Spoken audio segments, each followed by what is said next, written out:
నమస్కారం అండి. అందరికీ welcome to my YouTube channel Shri Manju spiritual. మనము ప్రతిరోజు లలిత సహస్రనామాలన్నిటికీ ప్రతి పదార్థాలు తెలుసుకుంటున్నాం కదా. శ్రీమాత్రే నమః. ఈరోజు 221 ప్రతి పదార్థం తెలుసుకుందాము. మహావీర్య, అత్యంత శక్తివంతమైన వీరత్వం గలది. మహంతి వీర్యాన్ని శుక్రదీని యస్యః వీర్యం శుక్రే ప్రభవే చ తేజస్మహద్య యోరోపేతి విశ్వః. వీర్యం అనే పదానికి వీరత్వంతో పాటు శుక్రము, ప్రభావము, తేజస్సు, సామర్థ్యము అనే అర్థాలు కూడా ఉన్నాయి. నిఘంటు అర్థాలు వీరధర్మము, శౌర్యము, పరాక్రమము, బలము, పురుషత్వము, ధైర్యము, శక్తి, సామర్థ్యము, శుక్రము, రేతస్సు. వీర్యం అంటే పైన చెప్పిన విషయాలన్నీ జీవుల యొక్క శరీరాలలో విడివిడిగా ఉంటాయి. పరమేశ్వరి సమిష్టి రూపం, అందుకని ఇవన్నీ ఆమె యందు సమిష్టిగా ఉంటాయి.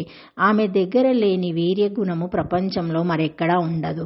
అందుకే పరమేశ్వరి మహావీర్య. మహాదుత్పత్తి కారణ మహావిద్యా లక్షణం వీర్య మాస్యాహితి. మహావీర్య ప్రపంచాన్ని సృష్టించడానికి కారణమైనటువంటి మహావీర్యం కలిగినది పరమేశ్వరి. అందుచేత మహావీర్య అనబడింది. ప్రపంచానికి ఎప్పుడు ఏ రకంగా ఆపద కలిగినా తన శౌర్య పరాక్రమాలతో రాక్షస సంహారం చేసి లోకాలను రక్షించింది. స్థితికారకుడైన విష్ణుమూర్తి కూడా అలా వికటనటువంటి మహిషుడు, శుంభుడు, నిశుంభుడు మొదలైన రాక్షసులను సంహరించింది. కాబట్టి ఆమె మహావీర్య. మన దరిద్రంతో కలిసి ఉండని ఇచ్ఛాశక్తి, జ్ఞానశక్తి, క్రియాశక్తులు మాత్రమే మహావీర్యాన్ని సూచిస్తాయి. ఈ లక్షణం గల అమ్మవారిని మహావీర్య అని పిలుస్తారు. వీర్యం అంటే శుక్రం అనే అర్థంలో శుక్రం సప్తధాతువులో చివరిది, చాలా విలువైనది. దీని తర్వాత కూడా ధాతువులుంటాయి, కానీ అవి భౌతికమైనవి కావు. ఓజస్సు, సాహస్సు, బ్రాజస్సు, తేజస్సు మొదలైనవి. ఓం ఓజోసి సాహోసి బలమాసి బ్రాజోసి దేవానాం దామనాపాపి విశ్వమాసి విశ్వహాయు సర్వమాసి సర్వాయు అభిభు.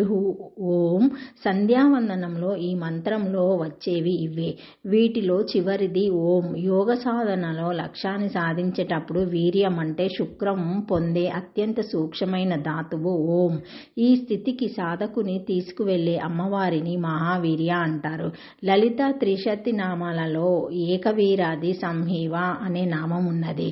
విష్ణు సహస్రనామంలో కూడా 176వ నామము మహావీర్య అంటే సమస్త శక్తులు గలవాడు, మహాతత్వం పుట్టడానికి కారణమైన ఆ విద్య రూపమైన వీర్యం గలవాడు, రాక్షస సంహారం చేసి ధర్మ సంస్థానం చేయడానికి కావలసిన మహావీర్యం గలవాడు అని అర్థం. మహత్ అనే శబ్దం పరబ్రహ్మ వాచకము. అందుచేత వీర్యములన్నీ కూడా ఆ పరబ్రహ్మ స్వరూపాలే. ఓం మహావీర్యాయ నమః. Thank you for watching my video. Please like, share, comment, subscribe to my channel. మరిన్ని వీడియోస్తో మళ్ళీ కలుస్తానండి. Thank you. ఈ వీడియో మొదటిసారి ఎవరైనా చూసి ఉంటే లైక్ చేసి తప్పకుండా సబ్స్క్రైబ్ చేసుకోగలరని కోరుతున్నానండి. అందరికీ మకర సంక్రాంతి శుభాకాంక్షలండి. Thank you.